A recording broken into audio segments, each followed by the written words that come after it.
Good morning and welcome back to Almus Market Mornings. Markets went from panic to relief within hours as the US-Iran situation delivered yet another dramatic twist overnight. Fresh attacks initially rattled sentiment and sent USD INR back above 96 in the offshore trade, raising fears that the fragile ceasefire was collapsing. But just when the market seemed ready for another escalation, reports surfaced of a tentative 60-day ceasefire extension between the two sides alongside fresh nuclear talks. The proposed agreement includes reopening shipping routes through the Strait of Hormuz, though traders remain cautious knowing how quickly the story keeps changing. Good morning, JK. With volatility still elevated, do you see the rupee drifting back towards 97 again? Yeah, good morning, Eshan. Uh, just another case of headline-driven recovery in the markets, something that we have seen many times in the past, only to be reversed by another tweet from Trump. Also, the news itself says it needs a final approval of the president for the terms of the ceasefire agreement. Now, I remain in skeptics camp, particularly in terms of rupee, which has not sustained any recovery so far, and more so anything driven by global headlines. The we have seen several times that it has been more prone to weakness on bad news than prone to strength on any good news. And recent setback to 95 for the dollar has been swiftly reversed, and the speed with which we hit 96.30 also in yesterday morning Asian trade, though Indian market was closed, shows how the bias of the market is currently.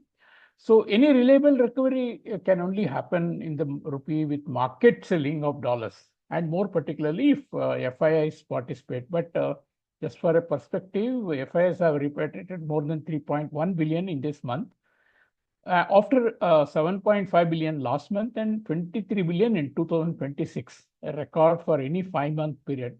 So what this does is that the market sentiment remains cautious to bearish on the rupee, and dips are used to buy, unless of course we do see some big policy move by the RBI or government, which leads to big enhancement in the flow. So rupee another journey to 97. I won't rule it out. It depends on global factors and um, of course the dollar index also. So far dollar index has been moving in a very narrow range, just oscillating between support and resistance. Yesterday also on the what was perceived as a good news for geopolitics, dollar index did not make much retracement to the downside. Just moved away from the resistance and testing the support line right now.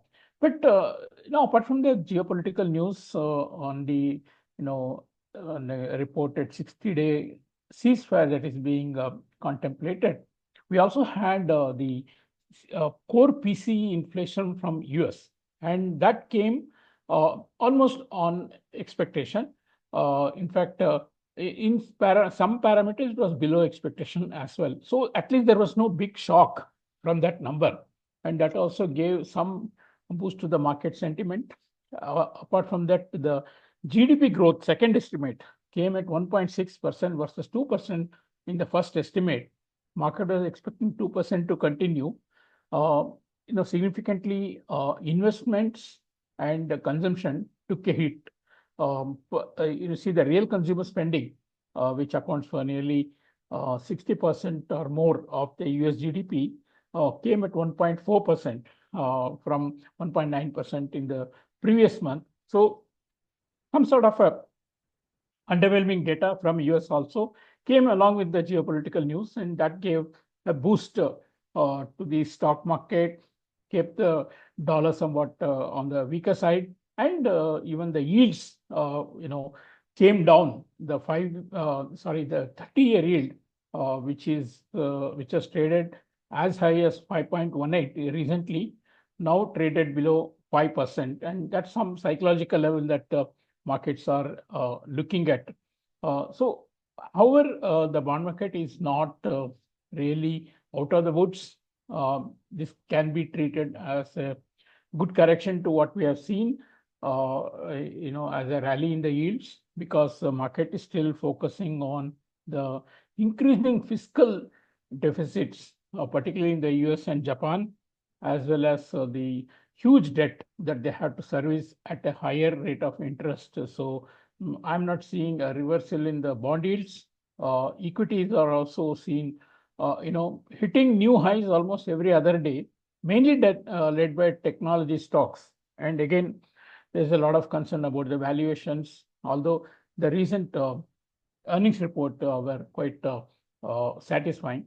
So, every rally, all this rally is being looked at with some skepticism. We don't know what the next headline would do to this recovery. In the meantime, one market is standing out, that is the Chinese central bank, where the yuan midpoint has been set at a new 39-month low at 6.8176. Yesterday it was fixed at 6.8240. The point here is that Chinese central bank is allowing the yuan to appreciate steadily, and this is as against the widely held view that China will keep its currency weaker to encourage more exports, because they are export dependent economy, and that is not really happened. And we are actually staring at trading 6.68 as well in the coming days, because that's what the momentum shows. So all in all, it's a relief rally for the markets yesterday based on news and some sort of economic data as well. However, we are heading into next week, when we will have the non-farm payroll report preceded by a number of employment indicators. And we'll also have the RBI meeting between 3rd and 5th of June. Lot of interest surrounds on what RBI does, because there have been some market talk that, or even analysts' view that RBI should be raising rate, not just because of the inflation, but also perhaps to steady the rupee. But in my view, once again, I feel RBI will stand pat on rates this time too.